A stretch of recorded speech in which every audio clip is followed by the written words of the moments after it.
ராம விஜயம் பாகம் 33.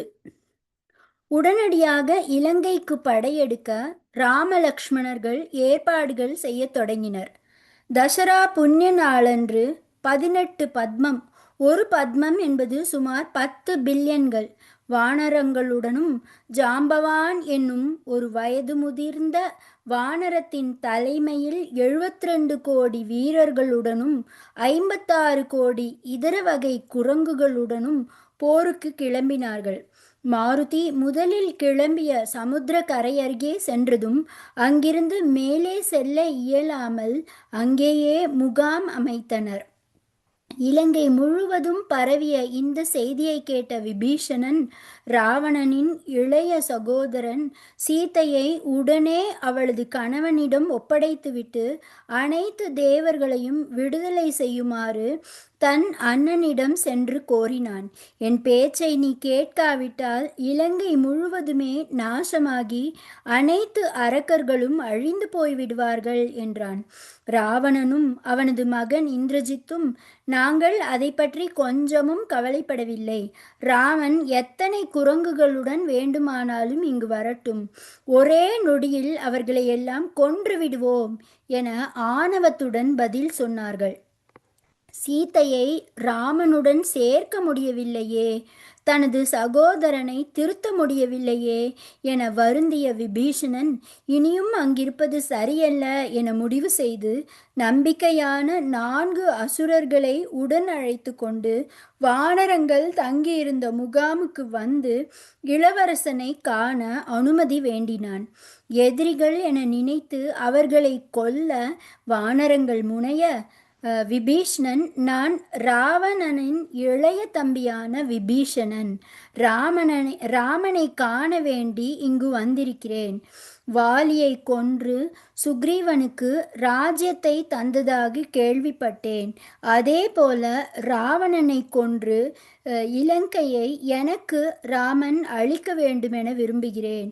ராவணன் கொடியவன், தேவர்களையும் மறையோர்களையும் அவன் துன்புறுத்துகிறான் என விண்ணப்பித்தான். அவனை சந்தேகத்துடனேயே பார்த்து வானரங்களில் யாரும் முதலில் அவன் சொன்னதை நம்ப தயாராக இல்லை. அப்போது மாருதி அவர்களை பார்த்து, விபீஷ்ணன் ஒன்றும் மற்ற அசுரர்களைப் போல கொடியவன் அல்லன். அவன் ராம பக்தன், ஒரு நல்ல எண்ணத்துடன் தான் இங்கே வந்திருக்கிறான் என சமாதானப்படுத்தினான். அதை கேட்டதும் ராமனும் விபீஷணனை தன்னை வந்து சந்திக்க அனுமதிக்குமாறு வானரங்களுக்கு கட்டளையிட்டான். சுக்ரீவன் சென்று விபீஷணனை அழைத்து வந்தான். ராமனின் அடிபணிந்து வணங்கிய விபீஷணனை வரவேற்று சந்திர சூரியர்கள் உள்ளளவும் இலங்கையை நீயே ஆளுவாய் என உறுதி தருகிறேன் என ஆசி கூறினான். பின்னர் விபீஷணனை பார்த்து, இவ்வளவு பெரிய வானர படையுடன் எப்படி இந்த கடலை தாண்டுவது என கேட்டான். கடல் அரசனை வேண்டுங்கள், அவன் வந்து உங்களுக்கும் இந்த வானரங்களுக்கும் வழி தருவான் என விபீஷணன் யோஜனை சொன்னான். ராமன் சமுத்திர ராஜாவை குறித்து பிரார்த்தனை செய்ய செல்ல விபீஷணன் இலங்கைக்கு திரும்பினான். ஷார்தூலா என்னும் அசுரன் ராவணனிடம் வந்து, சுக்ரீவன் தலைமையில் ஒரு மிகப்பெரிய வானரப்படை வரப்போகிறது. கடலுக்கு அக்கறையில் அவர்கள் முகாமிட்டிருக்கின்றனர்.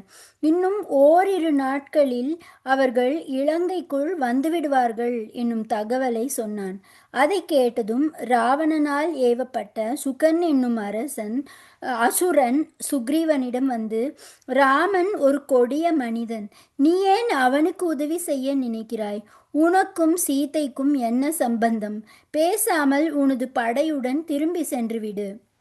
என் பேச்சை கேளாவிட்டால் உனது வானரங்களின் தலைகள் எல்லாம் வெட்டப்படும். நீயும் ராம லக்ஷ்மணர்களும் கொல்லப்படுவீர்கள் என அச்சுறுத்தினான். அதை கேட்ட வானரங்கள் எல்லாம் வெகுண்டு அந்த அசுரனை பலமாக தாக்க, அப்போது லக்ஷ்மணன் குறுக்கிட்டு அந்த அசுரனை விடுவிக்கச் சொன்னான். நீங்கள் எல்லாம் முட்டாள் குரங்குகள், சீக்கிரமே இன்று இங்கு சாகப் போகிறீர்கள் என சுகன் மீண்டும் சொல்ல, அங்கிருந்த ரிஷபன் என்னும் வானரன் அவனை பார்த்து, நீ போய் ராவணனிடம் சீதையை உடனடியாக விடுவிக்குமாறு சொல், இல்லையேல் அவனது 10 தலைகளும் வெட்டி வீழ்த்தப்படும் எனவும் சொல் என்றான். நாவை அடக்கு. சீதை ராமனிடம் திரும்பவும் சேர்க்கப்படுவாள் என்பது ஒருபோதும் நடவாத காரியம். நான் மீண்டும் சொல்கிறேன், இந்த ராஜகுமாரனை விட்டு சீக்கிரமே அகலுங்கள். என் பேச்சை கேட்காவிட்டால் உங்களது நாட்கள் எண்ணப்பட்டுவிட்டன என கொள்ளுங்கள் என திமிராக சுகன் பேச, ஆத்திரமுற்ற வானர்கள் அவனை நைய புடைத்து அவனை ஒரு கயிற்றால் கட்டி போட்டனர்.